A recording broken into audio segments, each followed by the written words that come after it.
Good evening. Thanks everybody for being here. Welcome to the 2024 Hudson School Board Candidate Forum. My name is Shelley Tugis. I am the director of the Hudson Area Public Library. For those of you who are attending in person or at home through River Channel, thank you for staying engaged in local elections. And just remember that Tuesday, April 2nd is Election Day. School boards set a tone for our district and make important policy decisions. For those of you running, it takes courage to put yourself out there, and we thank you for taking the opportunity to run for school board. And finally, thanks to Holton, Rivercrest, and Willow River Elementaries for sponsoring this forum.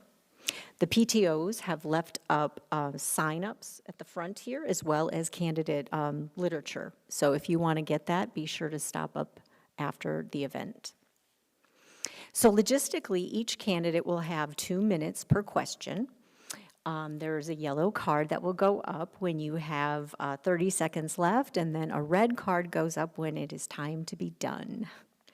And we will start with Randy as the closest person, go down the row, and then we'll rotate as we go down with each question. I do want everyone to know that the questions we're using tonight were all submitted by Hudson community members, and the candidates did not get the questions in advance. And we will try to get through as many of them as possible, and there are a lot. So we're going to begin by asking you to just take up to 3 minutes to introduce yourself to the audience. And we'll start with you, Randy. Hi, I'm Randy Lawson, and I'm a 5-year resident of Hudson. And I have an interest in education and have spent a considerable amount of my adult life in education as a public school teacher, as an owner of a tutorial clinic, and in industrial education in the biotechnology and pharmaceutical industries. And I'm running for this position because I have a deep concern about our children and how the schools are affecting our children. Our children today seem to be very troubled. We're probably going to talk a lot tonight about mental health issues with our children in our public schools. And we live in the most wealthy time, a time when we are funding our schools more than we ever have, and our children seem to be suffering more from the educational process than ever before. I think it's because we've lost the mission and the vision for what public schools were originally intended to be. Thomas Jefferson wrote the very first mission statement for the public schools in Wisconsin. And for a little bit of a history lesson, is that this was where public schools began. The Northwest Ordinance was written, and every town that was established in the Northwest Territory was given 36 plots of land. One of those plots of land was for a public school. And the mission statement that was in that original document said, religion, morality, and knowledge, being necessary for good government and the happiness of mankind, schools and the means of education shall forever be encouraged. That mission statement has been lost by how we govern our schools. Today, in this school district, more than 1 out of 8 students, their families have chosen to remove them from the Hudson Public Schools. They're going to private schools or to home schools. We need to figure out ways to attract these people back to our schools. They're leaving because they're not getting the moral and religious portion that they would desire for their children. We need to figure out how we're going to bring them back to our schools and make public school available to everyone.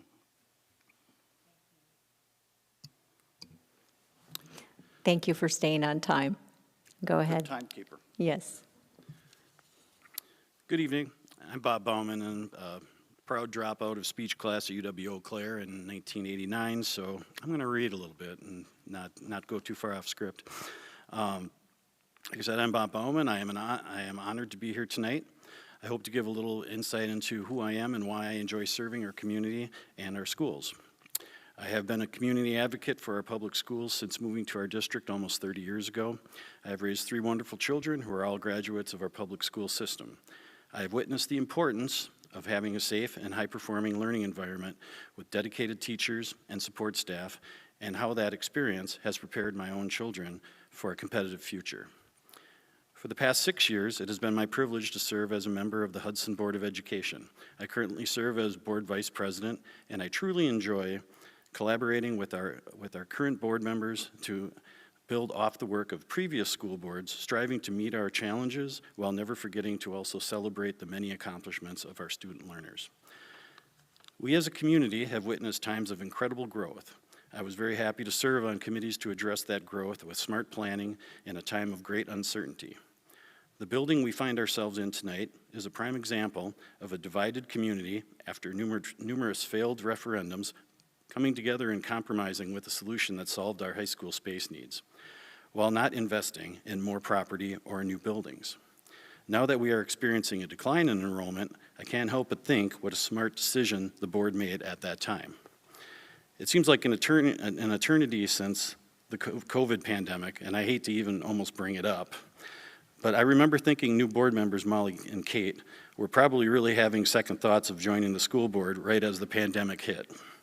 Our school administration came up with a plan that kept our teachers healthy, raised substitute teacher pay to make sure we could have staff, and we kept our schools open more than any other district in the region. I believe there is no equal to face-to-face learning, and our bounce back in student scores shows that. We did also learn a lot about the good and the bad of virtual and at-home learning. We have used that experience to improve our virtual academy online options to add flexibility for our students. We also gave our community members and parents transparent communication, and the community had many opportunities to voice their opinions and concerns during that difficult time. I am proud of the effort your school board made in those difficult times. We have the challenges ahead of an unsustainable state and federal funding structure, declining enrollment trends, and a lack of affordable housing for young families, and an increased need for mental health and safety of our students. What we do not have is average or failing schools. With quality teachers and support staff and an engaged parent population, we will continue to provide the opportunity for high achievements for all of our students. I am excited to be an active contributor in moving our district forward.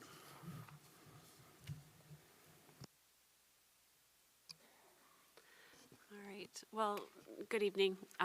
First, I just want to second the thank you to Holton, Rivercrest, and Willow River PTOs for organizing tonight, and Shelley, thank you for moderating. And I really want to thank fellow candidates. I've learned a lot from you guys along the way, so thank you for sharing. And thank you to everybody who is attending here tonight or live streaming. My name is Maria Rudy, and I'd like to share with you a little bit about who I am and why I'm running. My husband Jerry and I have lived in the district for 15 years, and we have 2 children, Matthew and Nathan, who attend Hudson Middle School. They started their elementary years at Rivercrest and transitioned to Hudson Prairie, and we have loved having our kids in the Hudson School District. At each building, they found a welcoming community. I have participated or volunteered in our schools and participated in numerous committees led by the district, including the 2018 Reboundary and Elementary Reboundary Committee, the Human Growth Development Curriculum Committee, and the Teaching and Learning Committee. I can say in each one of those, it's always about finding balance and finding the middle ground. In the broader community, I volunteer for the Hudson Backpack Program. I get to occasionally deliver the backpacks to the schools, and I co-chair the Vibrant Communities Fund at the St. Croix Valley Foundation, which focuses on mental health and funding local nonprofits to address the mental health access issue that we have in our county and in our region. My professional background is in public health. I primarily work to create programs and policies that address the negative impacts that tobacco companies have had on our communities. My career has taught me to utilize and value both quantitative and qualitative data. The quantitative data gives us the numbers, it helps us identify issues, but it's really that qualitative data that helps us understand the why and helps us understand what we could do, what levers we could pull to help a community thrive. I've had the privilege of collaborating across public and private sector, nonprofit, private organizations, to bring data into programs and actionable policies. I spend a fair amount of my time leading or listening to focus groups and community conversations to better understand an issue and help identify those options for how best to move forward. I'm running for Hudson School Board because I strongly believe in the importance of public education. I value the value that it brings to our individual learners and the value that it brings back to our community. Public schools are here to serve all students. I know there are challenges in our districts, but I believe our schools are succeeding and that we together can rise to meet those challenges. I support our teachers and staff. They are essential to our success. Our teachers challenge our students every day, asking them to strive for more and reach higher, and we can't do this without them. I know that strong partnerships with our community, parents, teachers, and staff will drive the success of our district. And when people know they have a seat at the table and a voice in the process, those partnerships can achieve great things. Thanks. Okay, Kate. Thank you. So my name is Kate Garza. I have been a resident of Hudson for 23 years now. My husband and I decided to move to Hudson because of the community here. The schools, the feeling that we have here in Hudson, Wisconsin. First and foremost, I have 3 children. They have started in kindergarten and gone all the way up to graduation at the Hudson School District, and I credit so much of their success to the school district. In fact, one of the teachers that had 2 of my children is sitting in the audience today. That's how dedicated those teachers are. One is 17, so he's a junior at the high school. I have another that is 19. She is in Washington, D.C., studying political science. And my oldest is a registered nurse. She went through the medical academy at the school, and that just projected her to her career path. So I think that's pretty amazing and says a lot about our schools. I am a social worker, so I've worked in hospice for around 20 years.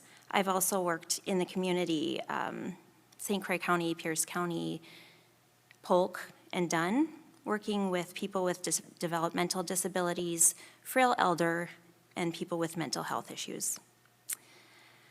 I decided to run for my first term, and I think I want to continue that work because my main goal was to keep the focus on the basics. So I think sometimes we can get lost in identifying why we're here at the school. Our focus should always be on academics, reading, writing, and math. And I try, as a board member, to keep us on that track each board meeting. I also want to hear parent voices.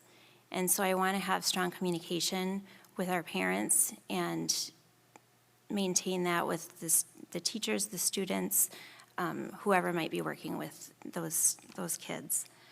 I want to have students who are community ready. So we've talked about that term in our board meetings. What is community ready? That means that those students are ready to be good citizens. They know how to behave in public. They have a future of academics. They maybe are going into a work path. Maybe they're going to college. But to have those kids ready to be good community members.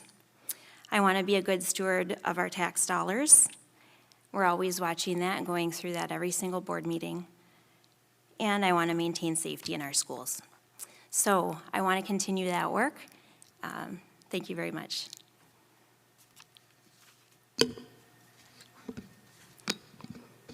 Thank you. Good evening.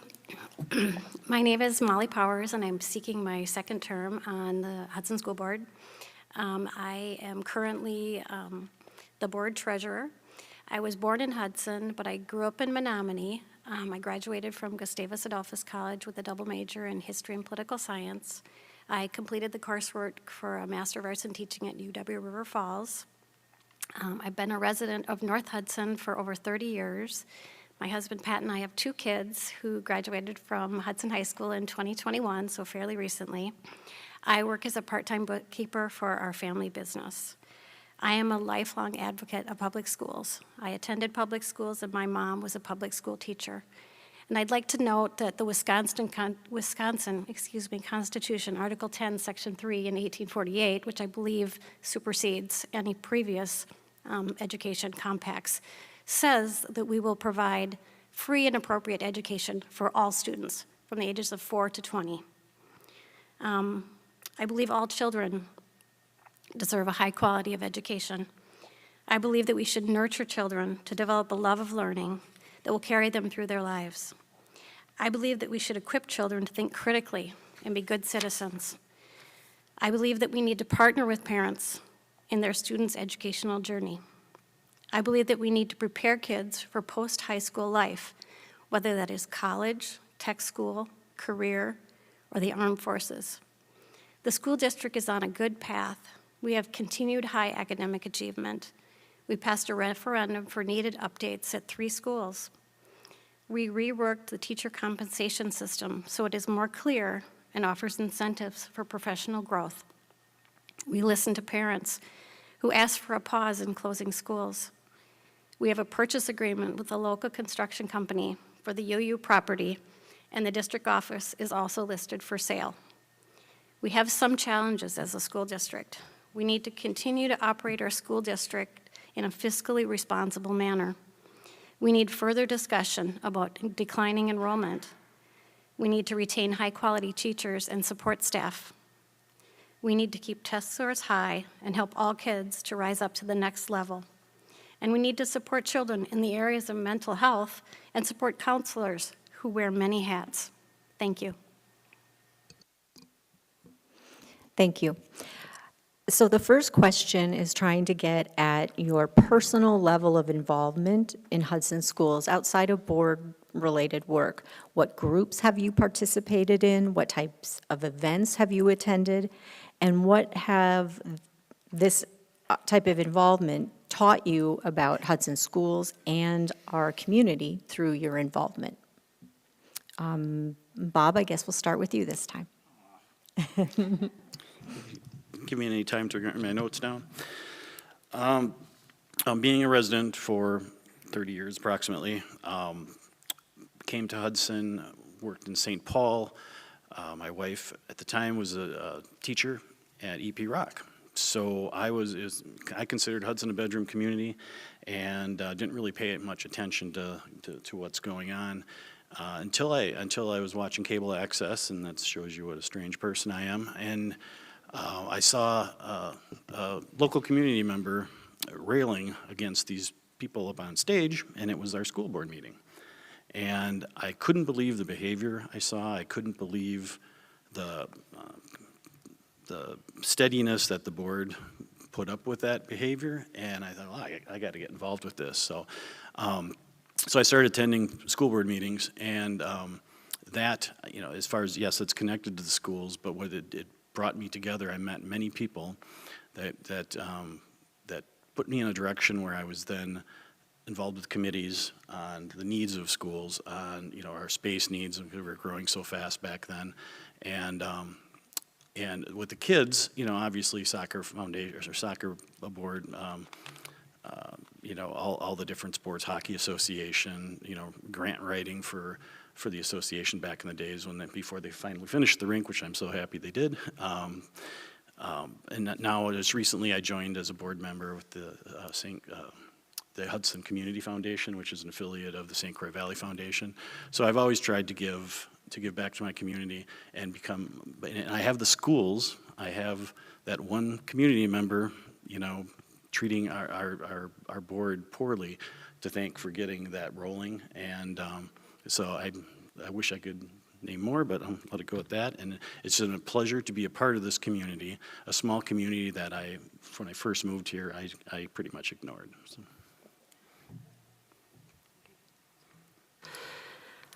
Personal involvement in the schools, for me, it ranges from chaperoning, through the early years as the kids started school, band events, orchestra events, sports, helping to set up school events, carnival events, fundraisers for the schools, attending theater productions that are put on here, as well as the theater productions that are put on in the elementaries through Hudson, through Prairie Fire. What has this taught me about our school district? People are involved, and they value our schools, and they value our teachers, and they value the opportunities that they bring to our students, and they like a variety of opportunities for students, and people are willing to show up and help out in innumerable ways. That's what it's taught me about our district, and I value very deeply. In terms of broader district efforts, I volunteered on, I put my name forward for the Elementary Reboundary Committee. That was a year-long committee, as was the Human Growth and Development Committee, and those were tough conversations. And I give all kudos to the district staff who led and facilitated those conversations. Those were not easy conversations and had some passionate voices. But what I am proud of is everybody that participated strove to find common ground and to listen to one another despite the differences of views or opinions that we may have. Go ahead, Kate. Thank you. So as a mom, I think all of us can understand that we've been involved in the schools throughout the years, but most specifically for me, I've been on the board of the Hudson Swim and Dive team for both boys and girls. I was a destination imagination coach, and if any of you have ever seen what's going on there, a lot of chaos, a lot of imagination, a lot of fun, countless hours volunteering in classrooms. Quite honestly, that was one of my favorite memories of my kids growing up in the elementary school. Lunches, looking at or being a spectator for countless athletic events. Most recently, we hosted an exchange student from Germany in our home. So all of this is so much fun. I hate to even call it volunteer time, but what have I learned from that? I've learned as a social worker, you learn a lot through observation. So when you're at lunch, you really can understand what sort of a community that school has. And what I've learned is that the teachers and the staff in our schools are patient, amazing, phenomenal, and they always go above and beyond. And I've seen that with my own kids, but I've also seen it with the kids that I am observing as I'm in the classroom. So, thank you. Thank you. I was, my kids graduated a couple years ago, but I was pretty much involved from the time they started in school until they graduated. When they were at North Hudson Elementary, I led the Scholastic Book Fair with my partner in crime, Susan Richards. We had a lot of fun with that. I did a lot of book reading groups and a lot of volunteering in the classroom. I did Girl Scouts with my daughter. Let's see, and when in middle school, I co-led the Hudson Middle School parent group, and we did fundraising, and worked with kids and worked with teachers to provide some funding. I am currently on the board of Hudson Safe, which is student alcohol-free events, and we sponsor the senior all-night party, which is super fun. If anybody wants to volunteer, all community members can volunteer, and it's really fun, and you do it all night long, and it seems awful at first, but it really isn't. It's so much fun. And I've been on a number of other boards, Hudson Backpack Program boards, doing the usual going to plays, musicals, sporting events, and all those kinds of things. A couple of things that I've learned is that parents love their kids. All parents love their kids. Parents like to be involved, And generally, teachers really like them to be involved and have partnerships. And the other thing I've learned from the senior night party is that kids are great. All kids have issues, problems, whether they're small or big, but kids are great. We have a wonderful group of kids coming up who've just graduated in high school, and they're just amazing people. So I'm thankful for all the experiences I had to be involved with schools over the years. Go ahead, Randy. So I attend numerous school board meetings, and I come to some absolutely wonderful events in this auditorium. If you have not been to one of the musicals or the Christmas concert, for those of you who are watching or in here, they're just spectacular performances. And as a former high school track coach, every time I see a track meet out on the track, I go over and watch the track. But I think more importantly is that I've been studying a variety of education for most of my life. I'm on the board of an inner city ministry in Minneapolis where we minister to homeless and drug addicts, etc. And I've been on the Frederick Douglass Foundation. I've been a member of the Frederick Douglass Foundation for about 15 years. I'm very interested in education in the inner city in particular, because there are schools in the inner city where the results in the public schools are atrocious, and yet they have magnificently introduced education to students in the inner city where they're successful and being prepared for to be lifelong learners and to go to colleges and universities. So I've studied charter schools and private schools and classic academies. And so I think it's important that I am in education. The other thing I've done is gone to schools in Africa. It's amazing when you go to a school in Africa in a 14 by 14 cinder block building and kids can talk to you in 3 different languages. So I'm a student of education. I think that's important for you to know. Thank you. So Maria, you are next up with this question. Most of you have touched a little bit on the declining enrollment issue, and the question asks for you to think about the reasons for declining enrollment and what solutions you might offer. Yeah. It's a great question. It definitely is the crux of our budget issue. So we know that in our buildings, for example, our elementary buildings, they're designed to serve about 2,900 students. And if you look at the monthly enrollment and count that the district gives on the 3rd Friday of every month, I think we're hovering around the 2,000 mark. There's multiple factors at play. And in talking with folks at the district and reading up on this, it's not a result of district policies or practices that are at play. It's larger factors. It has to do with housing, the mix of housing that we have, and whether or not that's bringing in families with young children. It's the demographic shift that's happening in our county.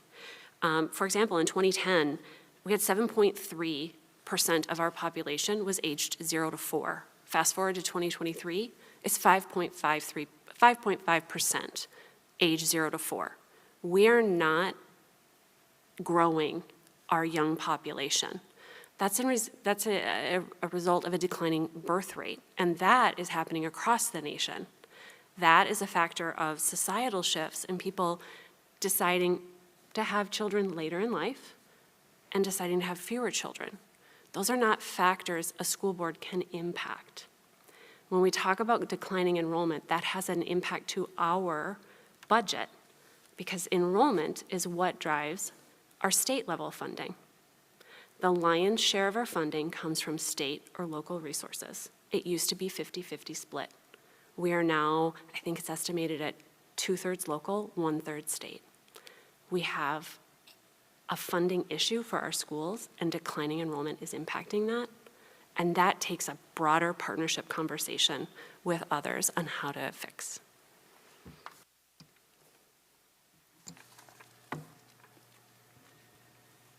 So the topic of declining enrollment has been something that we've talked about at probably every board meeting for the last at least year, I would say. And I would agree with Maria that there's a lot of different things at play here. But it also is much broader than just here in Hudson. Other school districts are seeing the same things happening. The birth rates definitely are lowering. We also have inflation that families are dealing with. The cost of living is not matching the increase in wages, and I think everybody watching or sitting here can feel that. And so there's a lot of factors at play. We're certainly trying as a school district to come up with creative ideas. We've talked about open enrollment, which we do currently have.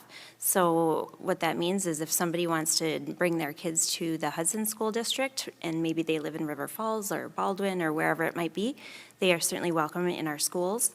And we've talked more about marketing that because Hudson's a really amazing place to go to school. So we want to have those students, and we will start to market and look for those kids to come to our school. We've also tried to talk with families. So we do have this upcoming community conversation because we want your ideas too. Certainly the board can't come up with all of them, and we definitely want the community's input on how we can make a change here. Go ahead, Molly. Thank you. Well, I'm pretty much going to echo what Maria and Kate said. This is a topic that we've been talking about, I think, since I came on the board 3 years ago. We have capacity for 3,000 students in our elementary schools. We're projected to be 1,967 next year. Some of that declining enrollment, the fewer students we have, the less funding we get. However, if you have a classroom of 15 kids or you have a classroom of 23 kids, you still need the same teacher. The district is doing its utmost to find a solution. We are reducing some classrooms just because of attrition. We don't need as many. We have some classrooms with 15 kids, some kids with, like I said, 23. It's a bit unequal. Some of the reasons this is happening, I believe, is we have a declining birth rate in our country. We are projected to peak in about 20 years, 25, 30 years in population, and then start declining. Our population is aging. We've gained about 1,000 people over 55 and lost about 1,000 under 35 in Hudson. When I looked this past month at Realtor.com, for the median list price, the new list price of a home was $669,000. This is out of the reach of most young families. We are doing our best at the district. Like Kate said, we've talked about this every single time. We want to market our school. It's a good product. And we also want to sell our UU property and put some more affordable market rate homes on that property. You're up, Randy. So before I started running for this office, I was having a conversation with a community leader who told me that they knew before they built the last elementary school that there was going to be declining enrollment and that they didn't really need to build another school. But one of the things that happens with school districts is that superintendents like to build their resume by building shiny objects. School boards like to build their resumes by building shiny objects. And so we built shiny objects when we really didn't need to. And now the declining enrollment is here. We've got to figure out how to do it. And then we look at the policies that we have. have we actually surveyed the hundreds of families who've left the school district because they don't think the education that their kids are getting in the Hudson Public Schools is appropriate for their kids?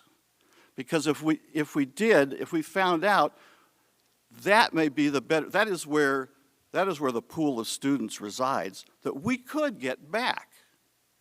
It's rather than what the plan that I hear the school board talking about is that let's go steal some kids from another school district. We have great sports programs. We have great facilities, which is true.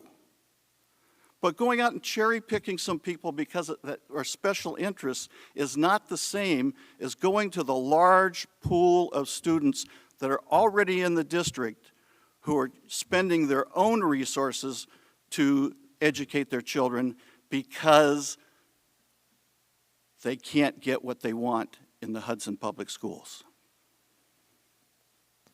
Okay, Bob. I can't disagree more with those statements. To say that we built an elementary school in this community that wasn't needed, that's flat out fallacy.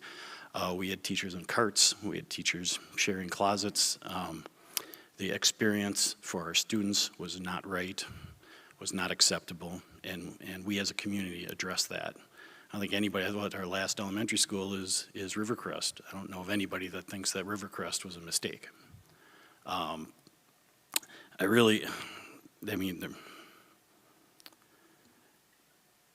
We were losing, even though we were growing as a community, we started to see the loss of people that would come tour our schools, look at our districts, look at our buildings and facilities, and go to Stillwater, go to Woodbury, go to other communities. So we have to have quality facilities, and we have to be able to staff them as well, and they have to be safe. Also, as far as earlier Randy had mentioned that we're losing students. 10% of our students, the families choose different schools. Capture rate is what they call when you look at the total number of students in the community, how many of those that were eligible to go to school did you bring into the public schools. So last year we were at 87.2%. In 2014 we were at 88.4%. So it's about 11%, so a little more than what Randy had said. But basically nothing has changed. And because of that, we have quality private opportunities with Trinity and St. Pat's that are part of our community and are an asset to our community.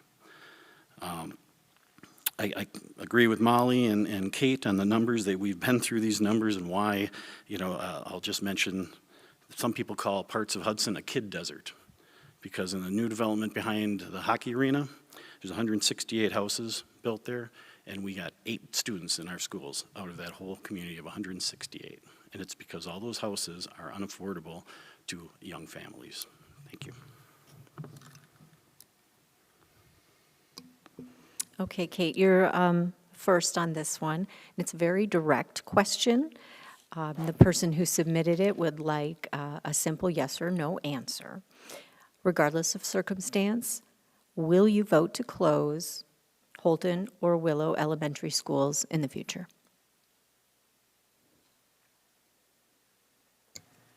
I'm so sorry. There is no way that I could answer that in a yes or a no.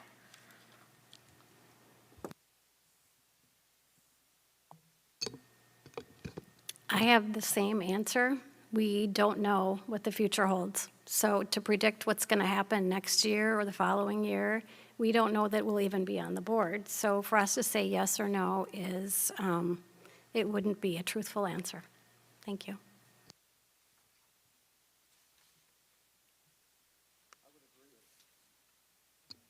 I would agree it's a hard decision to make. If we continue to have a declining enrollment and we're not able to recapture students, then there has to be some type of hard decision made.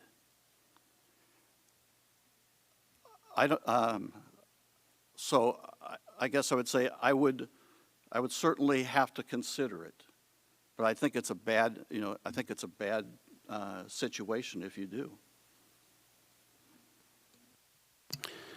I would agree with Randy that it is a very difficult decision.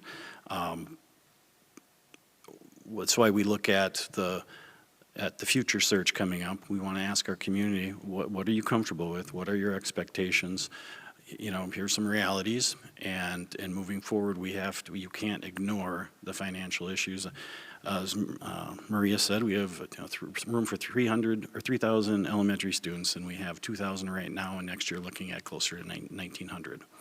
So the concern is that people say, well, great, then we can keep low class sizes. Well, you can't. You know, open classrooms do not mean we can have smaller class sizes. It is an inefficient way to run our schools and create scheduling problems. I upset a community member about 4 years ago when we were having the discussion, and there was rumor that, well, they just want to close Willow, that's their goal.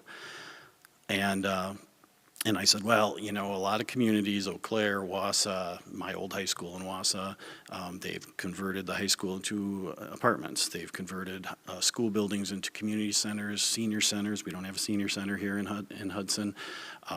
Public library, you know, community education, space for the community that you know. And I was just throwing it out there, and boy, I think I lost a friend because, so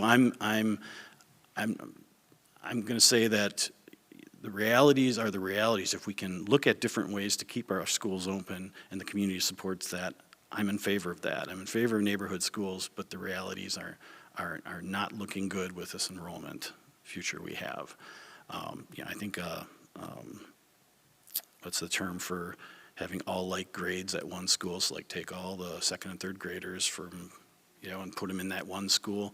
You know, it brings up busing and different things like that. But there are creative ways, innovative ways we could potentially keep our schools open, all of our schools. But, you know, it's impossible, and I can't give it a yes or no either because same reasons. I may not be here in a month. So, thanks.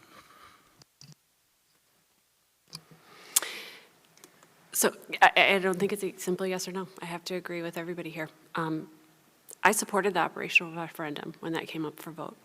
And I think the bigger question is, why didn't 731 voters support it? That was how it failed, 731 votes. The capital referendum passed by over 900. That's a 1,600 vote swing, and we need to understand why. In the follow-up community survey, you had 70% of the people who saying they supported our schools and valued them, yet 43% say they either didn't vote or voted no on the operational referendum. That needs more conversation and understanding. I think the future search, if we get the right people in the room and having that conversation, it'll help us understand how we move forward. If I were on the board, would I support moving an operational referendum forward again to the voters? Yes. But I think it is going to come with a lot of deep conversation and understanding how to right-size that referendum. Bob said it. We had to do that with the high school. It took 3 go-arounds and lots of conversation. This community needs to see their values and their desires reflected in that ask. So we need to do that work. If we value Willow and Holton, then we need to do the work to keep them open and then think creatively how to do that. And that would mean going to the voters, asking for more money, which is our only option at this point. Thank you. Bob touched on this a little bit, that the irony of declining enrollment is it drives up class sizes. You have financial issues and your class sizes get bigger. Do you have ideas to reduce class sizes in some of the elementary schools right now? And Molly, we'll start with you. Well, I don't have my data right in front of me. Oh, wait, I do. We have one classroom in our entire district that is over recommended class sizes. Every other classroom is at or below, and some significantly below. We have some schools, I believe it's Willow, that has 24 maybe in a third grade. But we can maybe move to Willow and they have 15. Some of the great outcomes we see at Holton are because the class sizes are so small. And that's wonderful, but we need to utilize our classroom space most effectively, efficiently, and being fiscally responsible. So one of the things we've talked about, you can have these swings. I think that's a little bit what you have. You have some big ones, you have some small ones. It's not very equitable. One of the things we could do is, have a K-1-2 school. We could have a 3-4-5 school. We could have another K-1-2 school, another 3-4-5 school. You end up with fewer swings in sizes, a little more equitability, that's a hard word to say, in sizes, in teaching, in what kids have access to. We have great schools. All of our schools are special and unique. Each school has something great and wonderful about them. They all have kind of a different character. But I guess, I don't see that we really need to reduce class sizes. We need to streamline and create a little more uniformity in class sizes. Thank you. I guess I don't get the math of the question. When it was just explained to us, we have capacity for 3,000 students and we have less than 2,000 students, then I don't get the math on the overcrowding. But I would like to point out something about the last question that was just asked about closing a school, is that the demand for private education here is significant. And there are a number of places, including Trinity, thinking about opening a high school, that if you close a school, it's very likely that that building is going to be immediately filled with private education.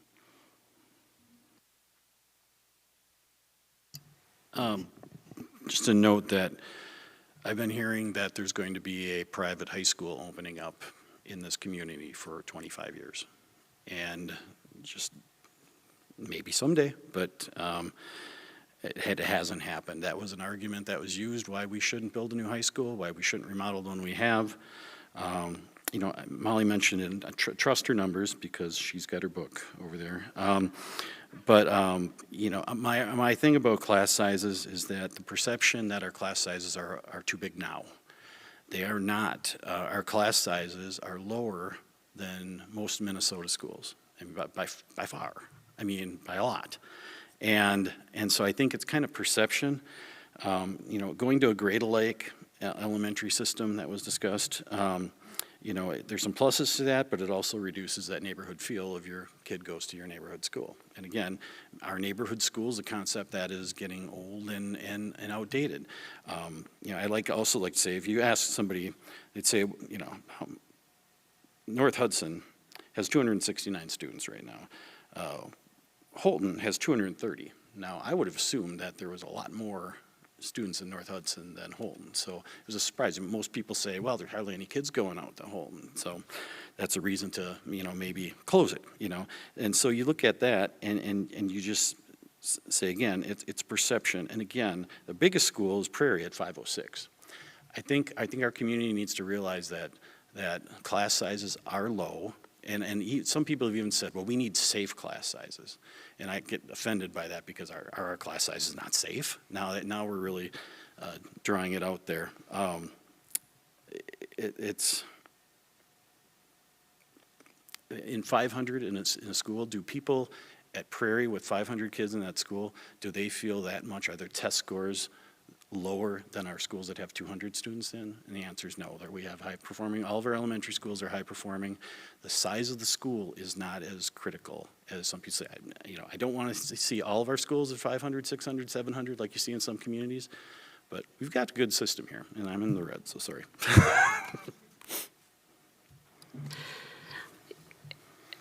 I have to agree with a lot of what's been said. Our district, in terms of the way they set up classroom size limits, we're significantly under many competing school districts. I was part of the 2018 reboundary, which those boundaries remain today. Those are still in place. And those were hard conversations, and they were on trying to find lines that kept neighborhoods and communities together, accounting for shifts and potential development and growth, some of which came to fruition, some of which Bob noted happened and didn't deliver the number of students that we saw. So I think that's why you see in part Rivercrest not as full as we had projected it would be, and maybe Hudson Prairie larger than we had projected it to be. But still, by and large, when you look across them, we're under, our classroom numbers are not bursting at the seams. We're okay. I think the only way we could do this, in my mind, is to have another conversation around reboundary.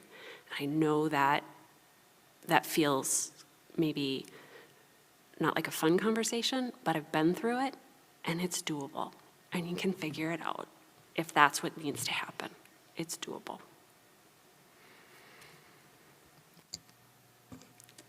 Class sizes can be kind of tricky, and I think many teachers could attest. Maybe you have a classroom of 15 kids, but 1 or 2 is really a struggle and gets the lion's share of a teacher's attention. And so I would agree with everyone else stating that our class sizes right now are reasonable. A lot of teachers will come here and are pretty excited to see what our class sizes are, but something that we could do to support classes in general is to support the teacher when we have a few of those students who are struggling, and see how we can offer maybe another set of eyes to help them as they teach that 15 students, make it feel a little more doable. I do want to ensure that we're looking at the sustainability and fiscally, if we're looking at reducing class sizes, that would really be a struggle and put an even greater strain on our budget. So I guess I would conclude saying I think our class sizes are good. However, I would continue to really offer teacher support with some of those kids that need extra attention. Okay. Randy, we have a question that's a little bit bigger picture about the current challenges facing public education at the state level and also at the national level. And so what do you see as some of those challenges?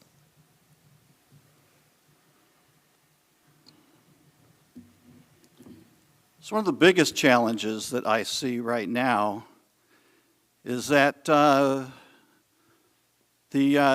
transgender issue was put into Title IX.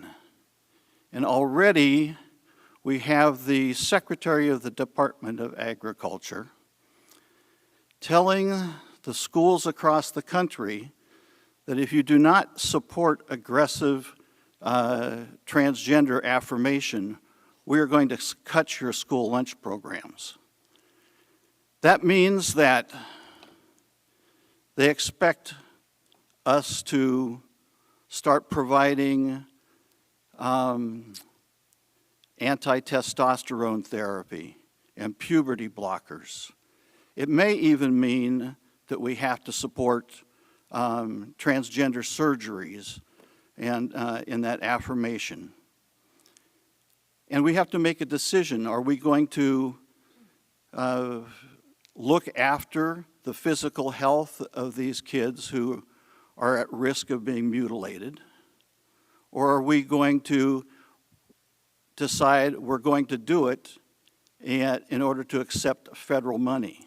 And if it's just the Department of Agriculture, you have to believe that there are other departments that are going to be following close behind. I think one of the things that we're going to have to consider is, can we then afford, for the sake of our students, to accept federal money anymore? And how do we run our schools without that money?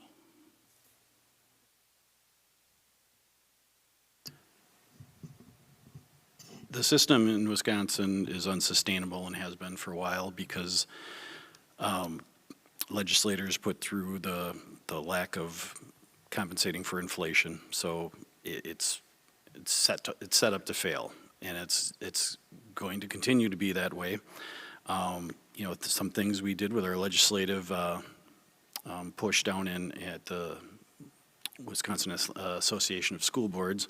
A couple years ago, we put through a proposal for a 1/2 cent or 1 cent percent sales tax, which would only go to the districts, or money would stay in the districts, and could be used for referendum type things, capital, you know, to keep our buildings up, and it would be a big break. This is an Iowa model, and it works really well in Iowa, and Shannon Zimmerman, our local representative, has spoke about that and is a fan of that, and that is one way we could make adjustments. It's disappointing. Another thing I would say is like voucher programs. You know, $1.2 million of our Hudson tax money goes to Madison and doesn't come back because it goes to voucher programs for failing schools in Milwaukee and Racine and Kenosha. We get punished because we have a high median income and we have a successful school district. Our schools are not failing, again, I keep saying that. You know, you hear these national problems about schools, and it's just not here. A lot of these national kind of extreme, you know, information that is drilled about public education, why it's failing, why it's not working, it's not here. But the funding of our schools is a problem and will continue to be a problem. And that's why, as Maria said, operational referendum is the only way we can keep our schools at the level of class size and programming. I agree with a lot of what Bob said. He said it well. What's interesting is federal funding accounts in Wisconsin for less than 7% of a school district's budget. That means the money's coming from state and it's coming from local. And the state government looks at it and says, what are property values in that area? And then they adjust accordingly. And so for us, that means more of the funding is expected to come out of the local tax base than it is out of the state funds. It creates an unsustainable funding situation for us. So if we're talking about challenges, it is unsustainable funding. It doesn't work, particularly when we're talking about declining enrollment, which the factors that are related to declining enrollment are not related to the policies and practices of the district. Our capture rate, as Bob said earlier, it's actually one of the highest in the state. We're doing really well in capturing, enrolling as many eligible school-age children as we can in our district. That means our district is working, it's successful, and people want to come here. Open enrollment, do I think that's going to fix our declining enrollment and our funding issue? No. Would I support expanding open enrollment? Yeah, I think it's a lever you can pull, and you should pull every lever you can. But that's not, this is not just one thing is going to fix this situation. It is going to require a lot of conversation with other partners like planning commissions at the local level, which actually set how housing and land development happens in our communities. Those are relationships we need to cultivate and build and advocate for our schools. Schools thrive, communities thrive when they have strong schools, and that is a fact.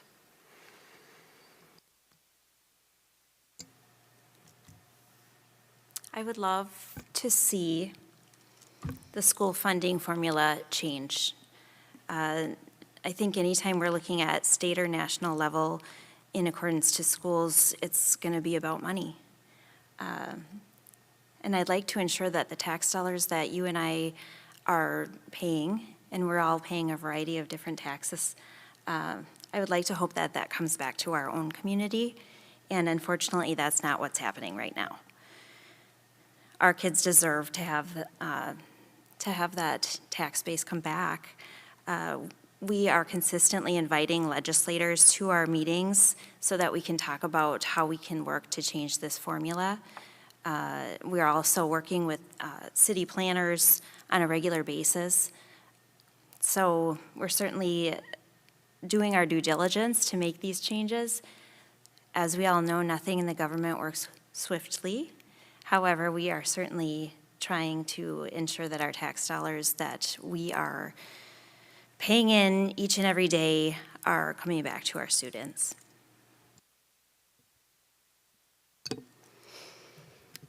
I think we have a theme going on here. Finances for our school is the biggest challenge that we face. Our funding structure is super complicated. It comes from about 4 different things. What we mostly see is revenue limits, primarily from revenue limits per pupil. And this is what is levied on property taxes. I went to a session at the school board convention this year. I did not do the deep dive into school finance that Megan Rosowski did, which was 4 hours or something. I said, I can't do that. I can do an hour. It is very complicated, and we do get penalized. We get penalized because what happens in Racine and Milwaukee is their investments in the investments into voucher schools and independent charter schools makes them look poorer than they really are. We look more wealthy. It's super exaggerated. When we talk about finances, we have to also know there's been no inflationary increase since 2011 in what we receive from the state. If there had been, we would receive about $3,000 more. When we go to referendum for buildings, one of the reasons we go for capital expenditures at referendums is because we cannot feasibly do that in our regular property tax levies. We also have unfunded state and federal mandates. And it's not that the mandates are bad, because they're things like special ed. This is really important. But the mandates are unfunded. So every dollar we spend to educate in special ed, we get 33 cents back. And this has been going on for years and years. State officials also cap the per pupil amount that districts can raise in 93 and 94. So you can see why we really are lacking in funding. Thank you. Bob, you're up next. The question is about budget cuts, and we've touched a little bit on operating referendum. Are there any areas that you would consider not cutting? Where would you look for budget cuts? And here's the age-old question, would you also look at administration and not just teaching staff? We absolutely look at administration cuts, absolutely. That would not fly very well with our community or our teachers and supporting staff. And we have made cuts, reduced positions, consolidated positions. I believe, if I could check with Molly's book over there, but I think I think we've cut $840,000 out of our budget last year, and we'll cut over like 1.2 or 1.1 million this year, and that's through consolidations. It's through some retirements and attrition, but because as students decline, that money declines too. So, as far as do I have any magic pill or where I wouldn't cut or wouldn't cut? I don't want to cut programming because our community expects it. And I don't want to cut teacher pay because that's another way you can go down is staff pay, not just teachers, but everyone. But then we lose teachers. And I've seen over the years in the past what happens when our teachers do not feel fairly compensated, and the evidence is right across the river in Minnesota where they can, a lot of times go make more money. So we have to keep our attain and retain our quality teachers. we have to keep our programming. I think Jamie Johnson, our board president, said when posed a question about buildings versus teachers, what's more important? And then Jamie had said, I would not cut teachers or lose teachers or cut programming for bricks and mortar. Now, I thought that was a very, it's profound and true. So I don't have an answer as one single board member of what the magic answer is, but we're not going to lose teachers or programming. It's a tough question.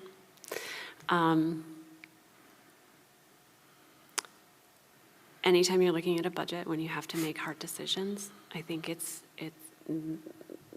has to be very thoughtful conversations and understanding where the needs are, the greatest needs are, and then start working from there. I wouldn't be in favor of, similar to Bob, cutting programs or teachers, and they go hand in hand. Our teachers staff our programs. They're the ones, if you look at the middle school and all of the clubs that are offered after school for free by large for students to participate that keep them engaged in after school activities, it's teachers leading those, creating them, thinking of them, and putting them in play. And oftentimes also thinking of fundraising things to keep them going and fill in the gaps. Listening to board conversations, looking at the budget, looking at them wrestle with the budget. These aren't easy conversations. And my sense is there's not a lot of fat to trim right now. There's not this magical pot of money that says, if we just cut this, we'll be okay. That's not the situation. The budget is kept within tight means. I know they look very closely at administrative roles, and they've consolidated roles and are considering further consolidation of roles. And that also has impacts. It just does. So it's a tough question, and I'm not sure. My hope is that as a community, we could come together to right size and figure out how to fund it, the level of education that we're looking at the level of money that we need to do it.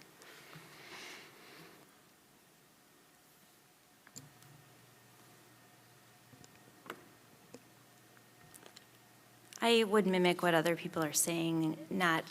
What I would not cut is teachers, paraprofessionals, people who are with our students throughout the day, all day. They are the heart of our schools. That's a deal breaker there. And I also would not cut anything in relation to safety. So when our kids are in our buildings, as a board member, I expect that their safety is of the utmost importance. What I would cut and have looked at is through attrition. So maybe a teacher retires and we can consolidate. So we have already begun to do that. I have looked at selling some of our properties. I think that the board has thought about it for many years, and so we've finally taken action. Sometimes I think you can get caught on a wheel of thinking about it and talking about it, and I'm proud that our board has made some final decisions on that. So looking at selling the UU property and selling the administrative building. We have also looked at smaller things that we are cutting through the last 2 years. We've cut $2 million in our budget. Would I cut administration? Absolutely. Do I want to? No. But if it comes to that for our students, that's what we would look at. We do consistently review our board administrative salaries, so we're comparing that on a regular basis to other schools in the areas to make sure that we're at a fair level of pay. Thank you. Well, I agree with Kate and Maria and Bob. You might ask yourself, why is it so expensive to run a school district? When the bulk of what our district pays for is school salary, teacher salaries, employee salaries, not just teachers. We need to offer competitive salaries and benefit packages to our teachers and our support staff. These are the people that spend time with our kids every day, and we need them to be top-notch. We are not competing with Menominee. We're not competing with Eau Claire in terms of salaries. We're competing with Woodbury and the Twin Cities. I would not favor cutting teachers, like Jamie said, or programming to keep bricks and mortar.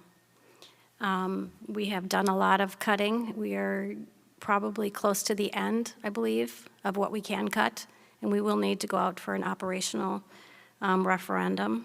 We have downsized administration, consolidated positions, not filled positions, not filled custodial positions, not filled school-age care positions. Some of these are because we can't find people. We have empty nutrition staff positions. I do feel that we are, as a board, very fiscally responsible. We have talked through many different scenarios. When, for instance, the group wanted to add lacrosse as a WIAA sport, we really wanted to do that. And we figured out a way to do that with making it cost neutral by getting rid of the bigger buses and having kids go on regular school buses to events. And I think we kicked up some sports fees by $5, which of course affects some kids more so than others. But we were able to add a sport.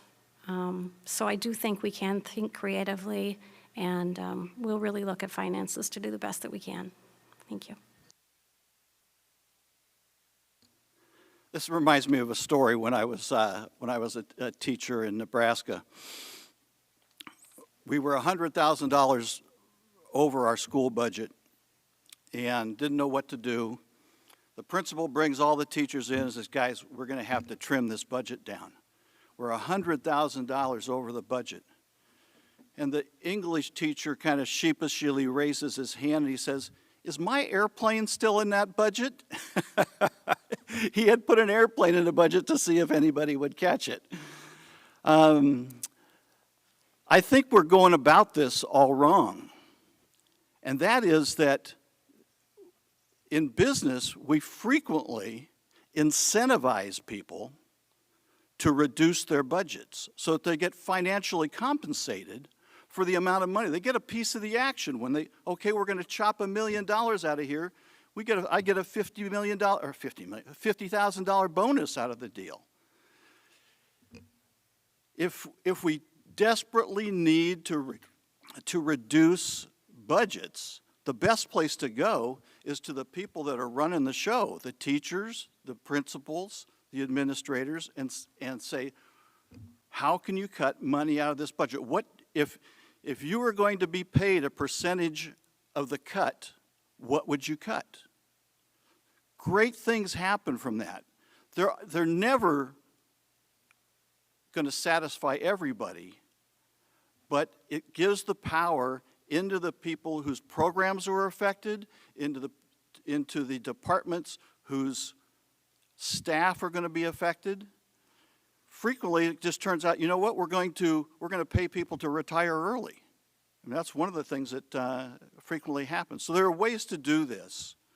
And I think you put the power into the hands of the people that can be financially remunerated for it. Thank you. Let's shift gears away from the finances and talk about some other of the questions that we have here. So, Maria, how would you work to ensure our LGBTQIA students feel seen, heard, and supported in our schools? That's a great question. Public schools are here to serve all students. If we center ourselves there and we center ourselves in the lens of a student, it means we're listening to them. We're truly listening to them. Our LGBTQ students, when we look at mental health data, in Wisconsin alone, when they looked at high school students, 69% of them said in the last 2 weeks they felt persistently sad or hopeless. Our LGBTQ students are about 28% of them, which is significantly higher than any other group, to experience homelessness. And when they experience homelessness, they're 4 times more likely to experience depression, anxiety, and self-harm, including suicidal attempts. These are important conversations to have and an important student voice to listen to. And I think we need to center ourselves with them and say, what do you need? What would be helpful?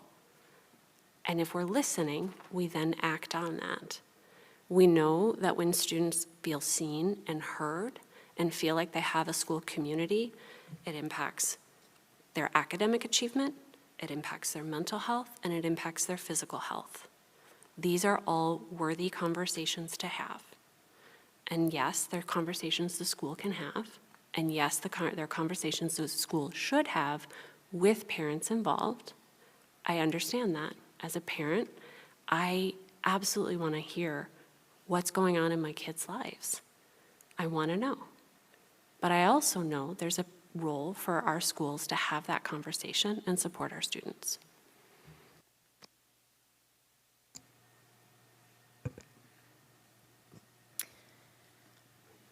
So when I ran, as I've said, I wanted to keep the focus of schools on academics. I think this is one area that we start to stray from what the purpose of schools are. When I hear that we're separating specific groups, it makes me a little bit sad, to be quite honest. I think there's a lot of kids in our schools that are dealing with mental health, with bullying, and regardless of your sexual orientation, it's not acceptable to bully. It's not acceptable to put them down in any way, of course. And so I guess I feel like there's policies for bullying, and I know that our school has no tolerance for that. And so my preference would be that instead of saying we're going to separate the different orientations and race, and that we would just have one policy stating that it's not acceptable and continue on our purpose as a public school to educate our children.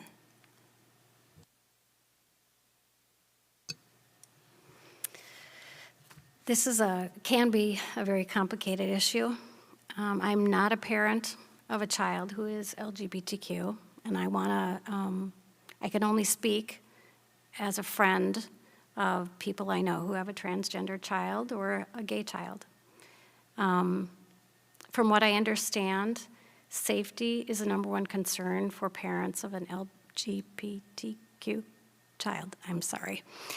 In referring to the Youth Risk Behavior Survey last done in December 21, LGBTQ students reported significantly lower sense of belonging and a higher rate of bullying than their peers. We must ensure that all kids are safe and feel safe at school.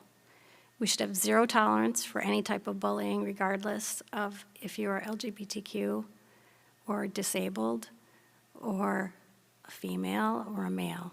It should not be tolerated. But we need to pay particular attention to our friends who might be marginalized. I like to tell my kids that you're responsible for what you say and what you do. And to me, that needs to be the policy we have at schools. Thank you.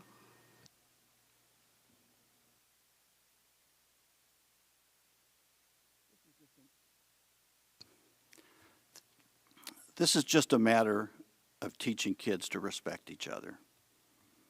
I don't see that this is an issue that is about people being seen. It's about people being respected for who they are. And this is not in my opinion, this is not an institution that should be involved in kids who are so severely, have such severely mental problems that need to be diagnosed, that we should be doing that here in the school. If there are significant clinical mental illnesses that these kids have, then that should be dealt with by healthcare professionals outside of the school.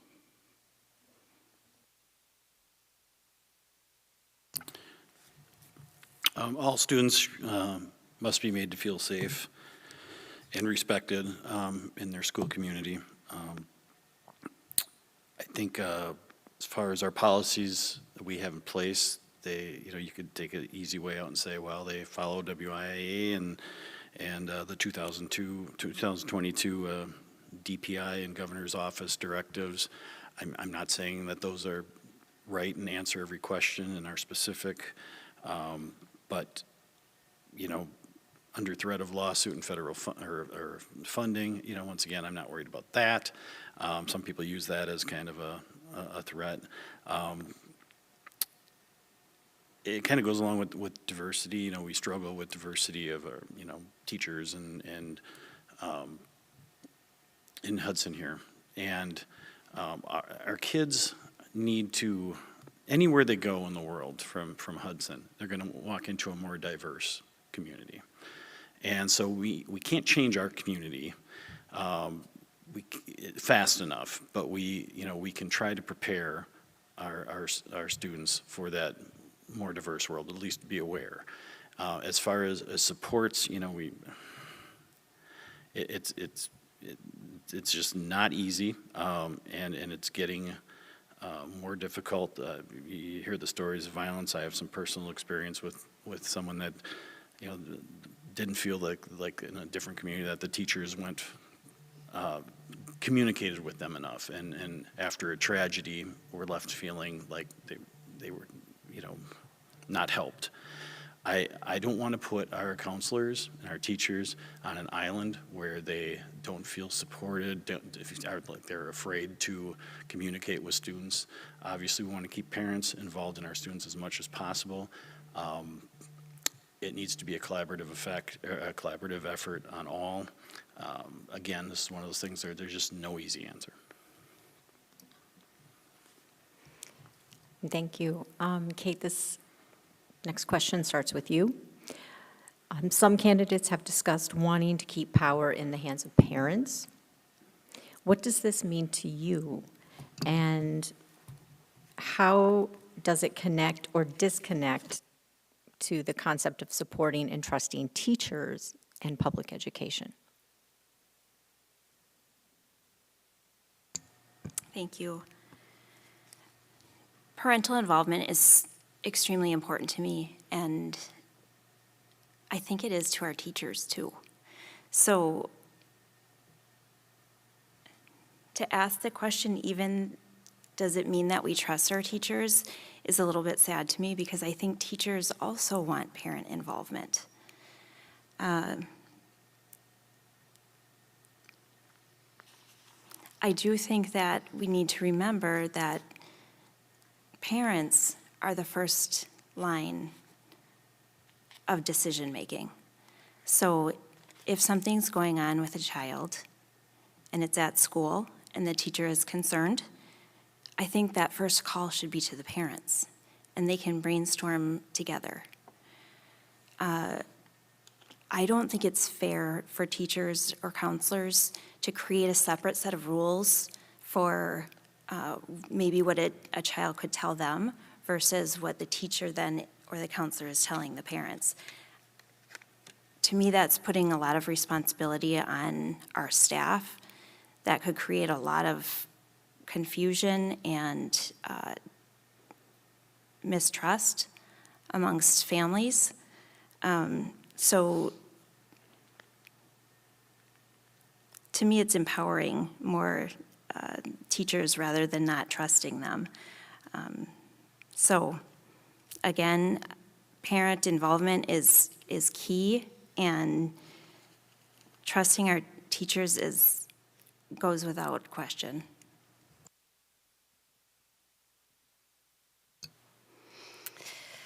I think the board has set some policies over the past couple years that encourage parents to be part of their students' education, and it should be that way. The parent is the best advocate for their child. For example, we recently had the Long-Term Human Growth and Development Committee of diverse people who came up with a solution of sorts about important health and safety issues. So when it's time to discuss sexuality in health class, a parent might feel their child's not ready for this topic, and that maybe the topic doesn't align with their values. In this case, the policy is that all families must opt in, not opt out of this unit. It's a respectful stance for families to grant permission on this topic because they know their child the best. But it still encourages families who are comfortable to move forward. I feel that my children were in special ed for part of the time they were in school, and I had a lot of conversations with teachers, and some of them were really hard conversations. And I felt that I was a team member with the teacher, and I think they felt the same way. They told me what happened at school. I told them some stuff at home. Did you know this? Did you know that? I learned so much from teachers that I felt was invaluable. And I was so grateful that I could reach out to them, and they were happy to hear from me. I never felt that they didn't want to hear from me, and I always wanted them to give me feedback. So I think it is a complementary relationship. It does not have to be butting heads or anything like that. And as a board member, I think parents are part of their kids' educational journey, and they should be. Thank you. Could you repeat the second half of that question, or repeat the question, please? So it's about the idea of keeping power in parents' hands, and what does that mean to you, to have power in the hands of parents? And how does that idea connect or disconnect to the way we support and trust teachers and public education? I guess I'm not quite sure what they're getting at. Let me try it though. The parent should have the power in terms of the student is theirs. Too often we hear public officials say that the kids are our kids. The parents do have the ultimate responsibility for their children. And as I mentioned, 1 out of 8 parents in this district have taken the power out of the public schools and taken it someplace else. So that we really need to, the parents have the ultimate responsibility. The teachers are responsible for curriculum. That's what they're there for. We hire English teachers. We hire second grade teachers. We don't hire people to do social work in the classroom. And so the power should belong to the parents. The curriculum and the subject matter should belong with the teachers. Thank you. Bob?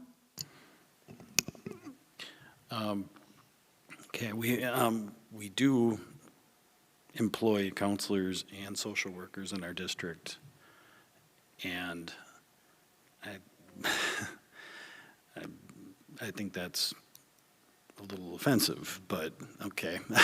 So as far as parental control, what I worry more about is, again, I'm going to say we've got good schools, we've got great teachers, we've got good administration, we've got good engaged families. The engaged families, a high percentage, are happy with the structure, are happy with the programs we deliver. I think the term parental involvement gets co-opted And it goes down to things like, Molly mentioned the opt-in versus opt-out. That's been something we've used a lot more to give parents a sense of, okay, I'm in. But I think from a national level, looking at this, like, I think earlier last year I think it was, someone came to the administration with a list of 200 books, and I want to know all these books. Are they in our library? Well, they found that I think a handful of the books were in the library. Well, we can't have this, so then when you explain and you look at it, and well, it's only for a certain class that has opt-in, and it's only in our high school library, not the middle school, and it's the communication. Once the communication lines are open, and our administration has a chance to talk with the people with the concerns, a high percentage of the time it works its way out. It's common sense, and it's good as part of our programming. So I think we have kids or parents that are they take part in the curriculum committees before the curriculum is approved by the board. We have athletic code of conduct that parents are involved with those along with the coaches. They write the policy as far as what I've been told. So I think parent involvement is there. I think it's a little bit of a misnomer that we don't have parent involvement. Yeah, I would agree 100% with Bob. As a parent with 2 kids in the district, I can say the district and teachers go the extra mile to keep parents involved, be it an update note on a weekly basis from the principal at the middle school saying, hey, here's what's going on. You get notes when you're in the elementary, emails in the elementary ages from your student's teacher, letting them know what's going on in the classroom. If you have a question and you email a teacher, you get a response, and you can have a phone call, and they'll talk with you, and they're there, and they want to work with you to say, you know your child, I see your child in a different environment. Let's talk about that. I've never had a situation where a teacher has not responded or not engaged. They're there. They want this to be a partnership. I have concern when we say the word power. It does concern me, because I think at this end of the day, this is a partnership. The teachers see our children and work with them, and yes, they develop a relationship. These are their students. They see them every day for 9 months out of the year. I want the teachers to have a relationship with my child. I trust that, and I trust that they're going to come to me and when things are not right, and that's okay, and that's good. I've sat on the Human Growth and Development Committee. It is a lot of parent involvement in what were the topics, what age were the topics appropriate for, how do the parents opt in, and then they can opt out of any individual topic they don't like, and parents can attend the session if they want to listen in. At no stage are parents not involved or have a voice in their child's education in this district.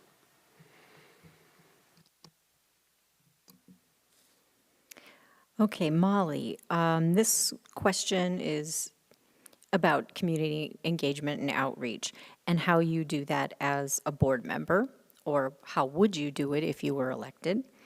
And what do you think is the importance of responding to emails and phone calls that you may receive from community members?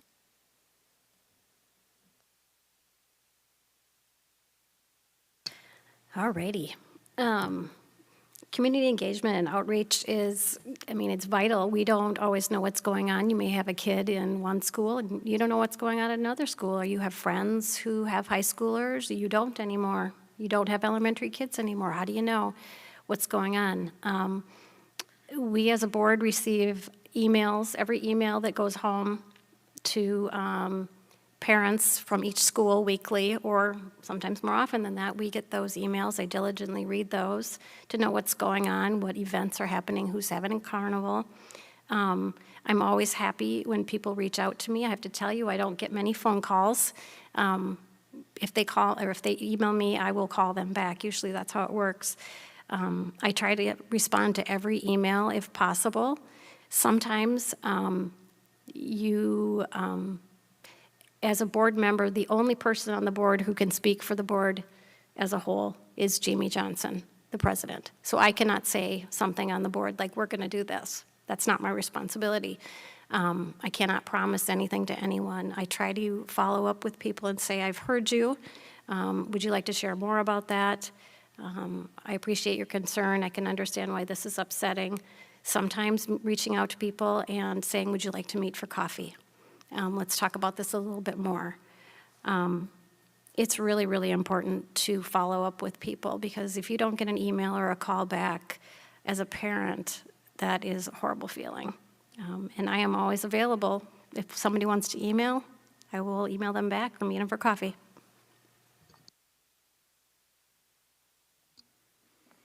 I think that's pretty easy.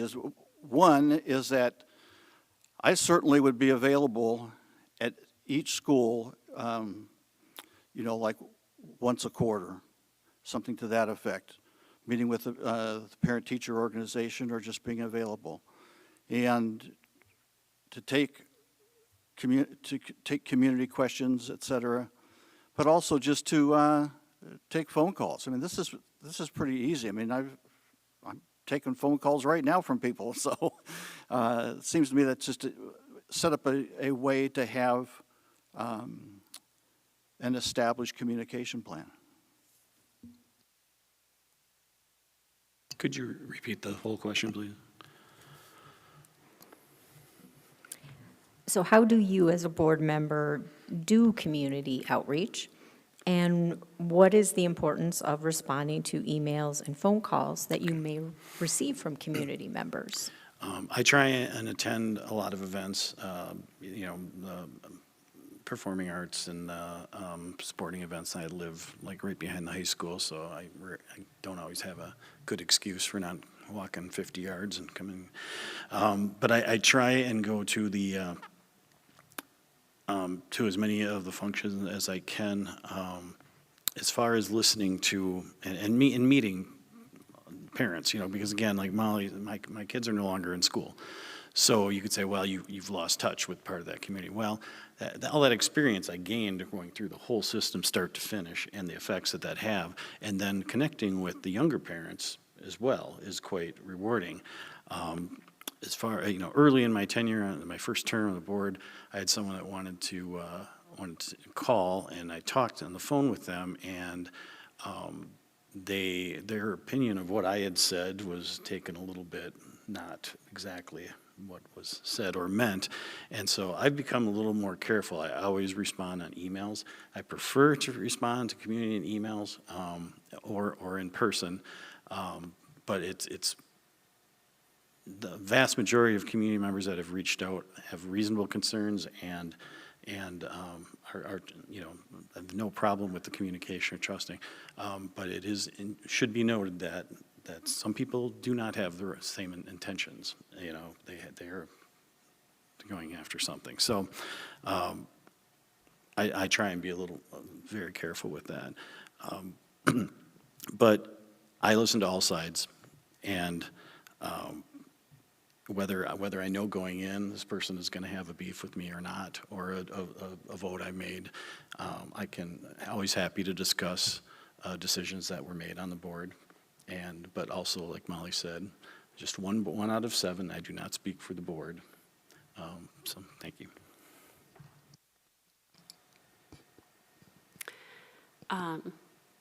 I can say, having reached out to the board, by and large, they're very responsive. I've always, I know Bob has given me phone calls, and Molly's emailed me back, and Kate as well.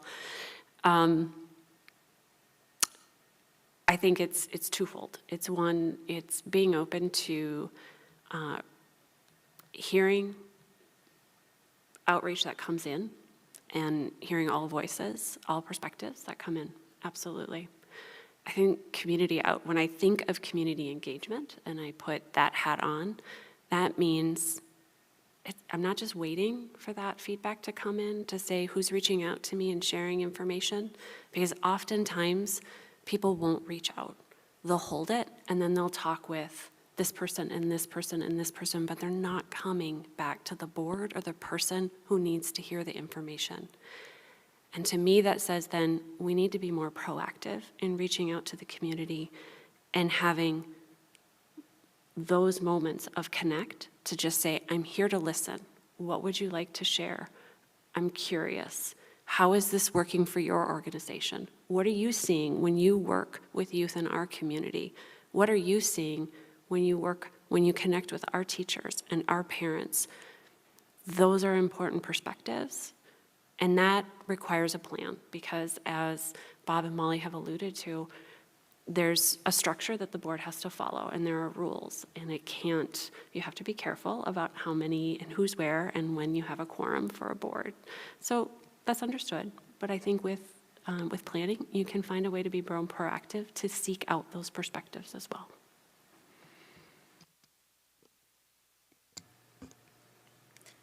Community engagement has been one of my favorite things being a board member. Maybe being at a choir concert and somebody comes up and has a question or wants to share an experience or has an idea, and taking all of that in and perhaps bringing it back to the board or answering that for them right away has been something that I really enjoy. How do I respond to community emails? Or I guess interactions in general? I'm very open to emails, and I do like to respond to those.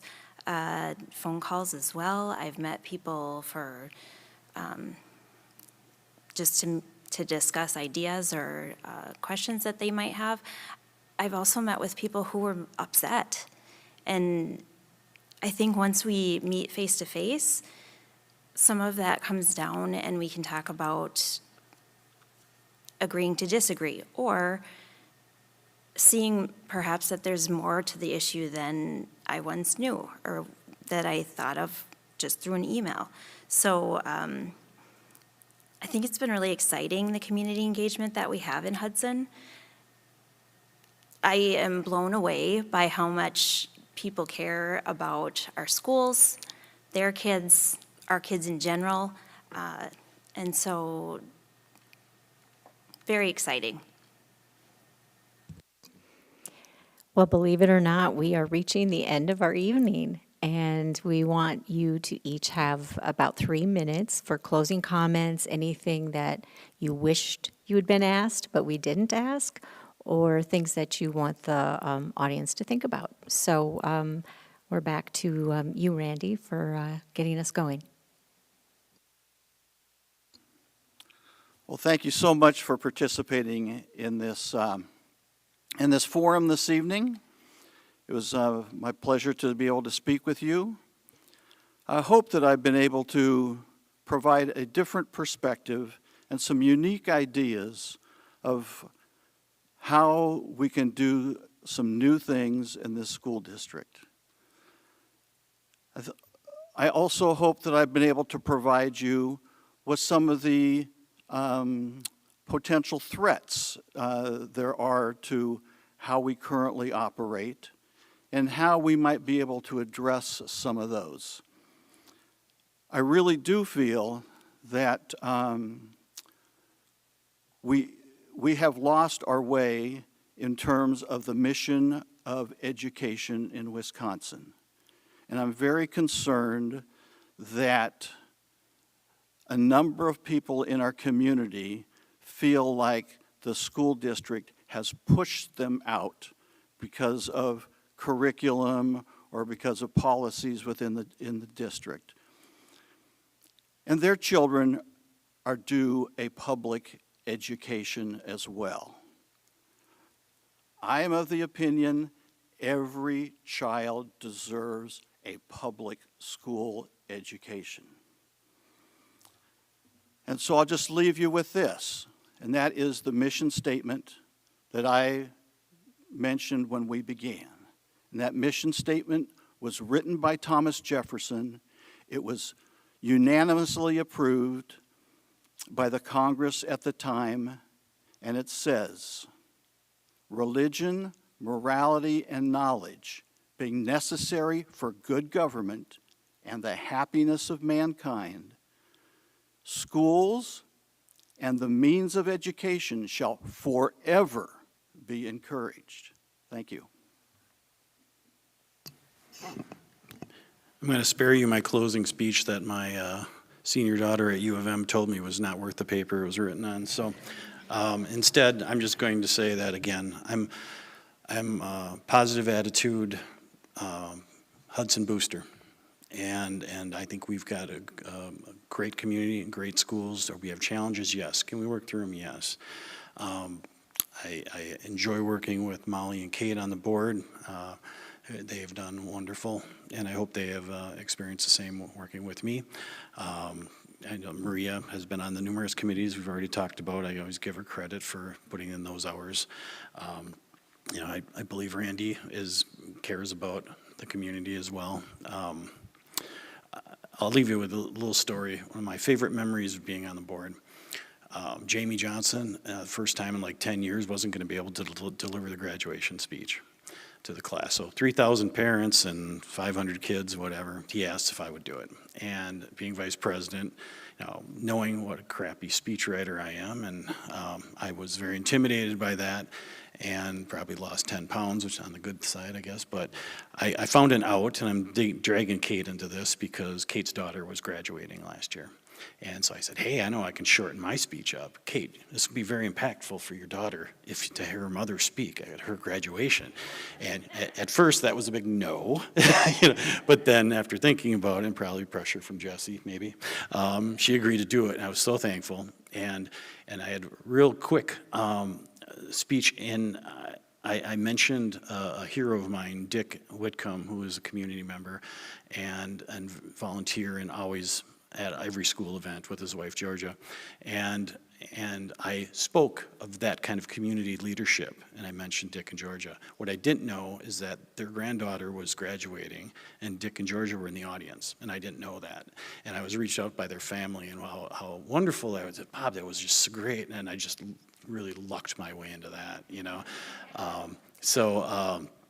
But in one closing shot at Kate, I had the crowd laughing. They thought my jokes were as funny as I thought they were. And next day in the paper, you know, Kate ended her part of the speech with, you know, you always have a home in Hudson. And there on the front page of the paper is Kate's face with that quote, you always have a home in Hudson. So you just can't win. But I appreciate tonight, and thank you to the parent groups, and ask for your vote to continue the work I enjoy so much with really great people, the administration, teachers. It's been a wonderful experience.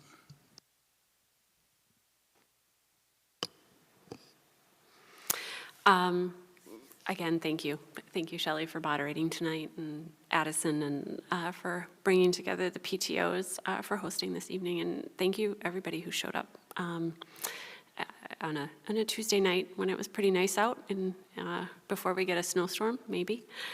I've appreciated the questions tonight. They're very thoughtful questions, and what I take away is we have a lot of people that care very deeply about our community. I know the candidates all up here. I truly believe that everybody here wants what's best for our students and for our community. For me, I'm just going to go back to what I said at the beginning as I close. I strongly believe in the importance of public schools, and they're here to serve all students. I'm here to support our teachers and staff. And I think we do this through partnerships, through strong partnerships with our communities, with our parents, with our teachers and staff. And that when people know that they have a voice and a seat at the table, we can achieve great things together.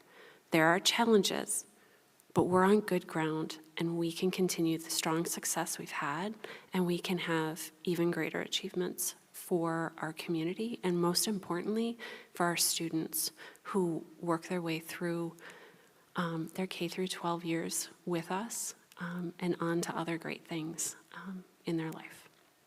I ask for your vote on April 2nd. That's just around the corner, and really appreciate you guys taking time to come today and tune into the conversation for those of you who are at home.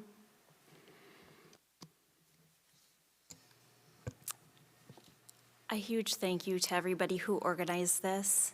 I know it's not easy and it takes a lot of behind-the-scenes work, and so I do appreciate that. And to everybody sitting up here on the stage, I know it's definitely, I speak from experience, not super exciting to speak in front of everybody and provide your opinions. So I'm very grateful for each and every one of you. If there's something that I have learned over the last 3 years as a board member, it's that the Hudson School District has students at the heart of everything that we do. And I have also seen that in our community. It's always been my goals to keep the students at my heart, in my heart for every decision that I make. I don't take the responsibility lightly. I've had a lot of sleepless nights thinking about maybe a topic or something that I voted on or have to vote on. But what's exciting is when I see the pride in the kids' eyes and the teachers and the parents at graduation. It reminds me of how important this role is. And so I would be so honored to serve another term as a school board member. Thank you so much for your time.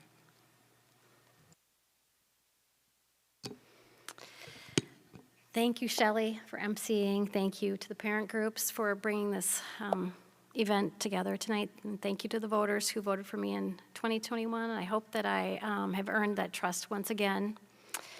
Now that I've served on the board for 3 years, I feel that I even better equipped to serve again. Some of my values are, I have a mindset for service. I feel that I listen with respect to students and teachers and my fellow board members. We have a very high-functioning board. We appreciate each other.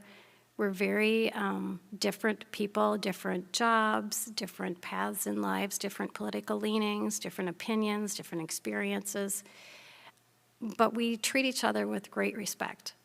And I feel like I've learned a lot, especially I feel like I've learned a lot from you, Kate, because we do come from different points of view. But I know that you have a good heart, and so does Bob, and the people on the board are there for the right reason. I believe in building bridges between people and finding common ground, and I think that's what we do on the Hudson School Board. Kids are great. We talk about the mental health issues. I don't know why kids are sad, but in general, I see amazing young people. I see kids who are very caring, kind adults with well-rounded interests. Kids are fun. They have great ideas, and I attribute a lot of that to our school district. They're doing some amazing things here. We have kids in FFA. We have kids in our growing tech ed program. We have an amazing music program where kids have actually moved to the district because of the music program. I'm just super grateful with having had this privilege to be on the board. A quote, I'm sure I brought this up back in 2021, but I just love it so much, and how I think about education and how I think about kids. And it's from Mari Melander-Frieselben. You may have heard of her. She was a former principal at Lucy Laney Elementary School in the Twin Cities. And she said, anytime anybody sees a child that looks forlorn, lost, not taken care of, spread your arms, scoop them up, ask questions later, but love them first. And I think that's what we model on the board, is that we are going to do the best we can for kids and love them first. And thank you. Well, thanks all of you for participating. Local government can be really hard, and it's not always glamorous either. So I think I speak for everyone here and appreciate your leadership and your service and commitment to the community. Also very grateful for Holton, Rivercrest, and Willow River PTOs for organizing and putting this on, and for everybody who attended and is watching on River Channel. I hope everyone has a wonderful night, and don't forget to vote on April 2nd. Thank you.